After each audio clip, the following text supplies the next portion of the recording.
자, 여러분이 하는 거에 따라서 농업 할만합니다. 그러니까 정말 농업에 대한 자부심을 갖고 우리 청년창업농 모두 합격하시길 바라겠습니다. 이상 안스팜TV의 혜성이었습니다. 감사합니다.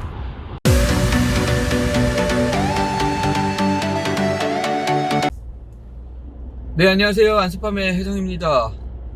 자, 오늘도 역시나 너무나도 바쁘기 때문에 유튜브 컨텐츠를 차 안에서 찍고 있습니다.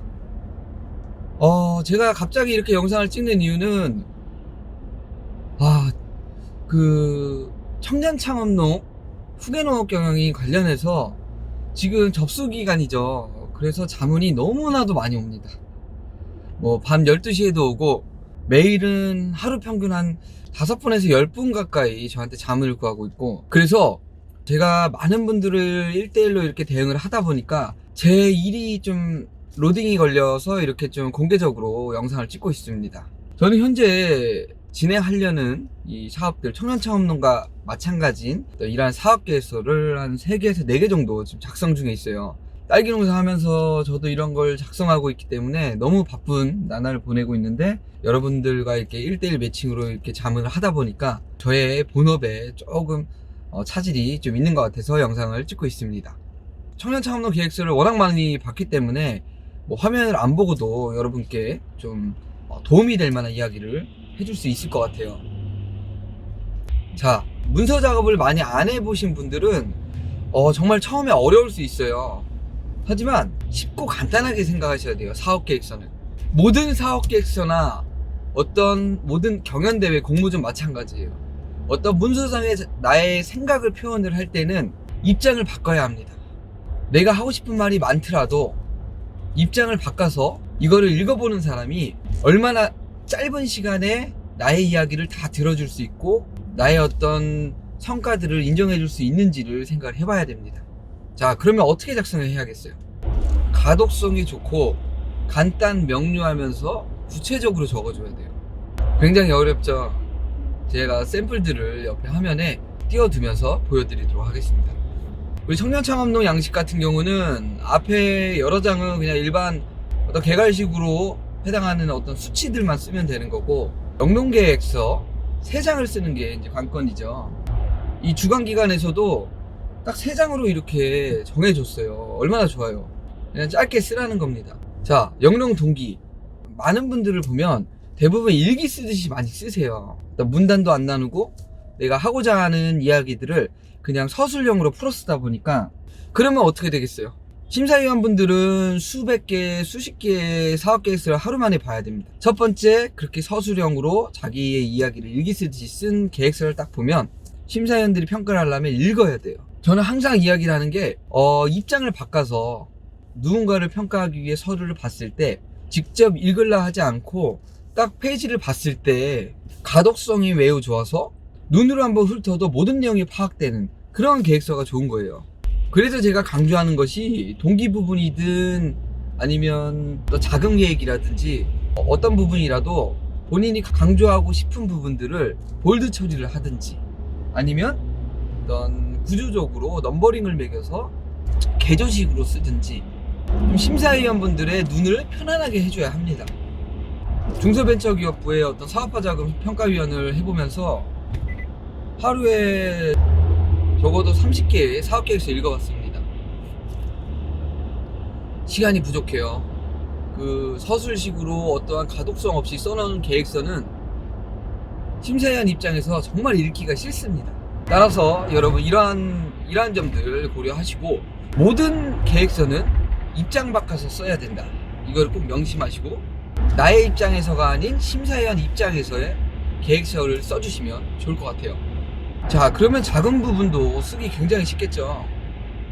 가끔 작은 계획 부분도 서술식으로 풀어쓰는 친구들이 있어요. 하지만 이렇게 계획이라든지 몇 개 구분이 되어서 써야 되는 항목들은 쓰기가 너무 좋아요. 제가 영농 창업을 하기 위해서 장기적, 단기적, 장기적 작은 계획은 아래와 같습니다. 그래서 넘버링으로 1, 표로 하시든지 넘버링을 매기든지 단기적, 장기적으로 나누고, 또 그 내부에서도 자본금이 있을 거고 융자금이 있을 거고 지원금이 있을 거고, 그리고 기타 공모전으로 인한 어떤 수입이 있을 거고, 이러한 것들을 세분화를 해서 거기에 대해서 구체적으로 좀 써주면, 내용은 구체적으로 들어가지만 굉장히 간단 명료하게 가독성 좋게 쓰여질 수 있어요. 자, 이제 이런 간단한 샘플들을 오른쪽에 보여드리니까 이런 것 좀 참고하셔서 쓰시면 되고요. 그리고 정말 여러분이 청년창업농 계획서를 작성하실 때 내 아이템이 너무 좋아서 막 하고 싶은 이야기가 너무 많아. 그러면 또 청년창업농에서는 별도 PT 제출을 할 수 있게끔 해줬죠. 계획서 내에서는 3장 내에 간단 명료하게 쓰시고, 그 본인의 생각을 PT로 작성하되, PT 작성도 한 5-6장 이내로 쓰는 게 좋을 것 같고요. 그 내에 작성을 할 때는, 자, PT는 어떤 게 좋아요? 일단 표현의 자유가 있어요. 글로 쓸 필요가 없어요. 본인이 생각하고 있는 아이디어와 생각들을 그림과 표와 도형들을 이용을 해서 자유롭게 표현을 해주면 좋습니다.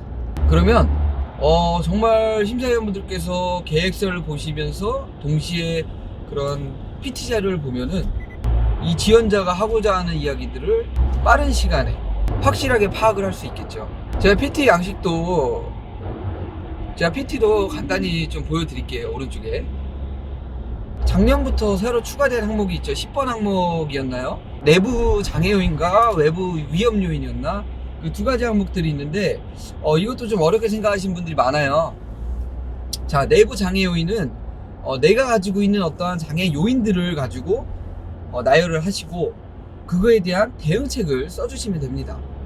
수학 분석에 T와 W에 해당되는 항목들이겠죠. 자, 내부 장애 요인 뭐가 있을까요?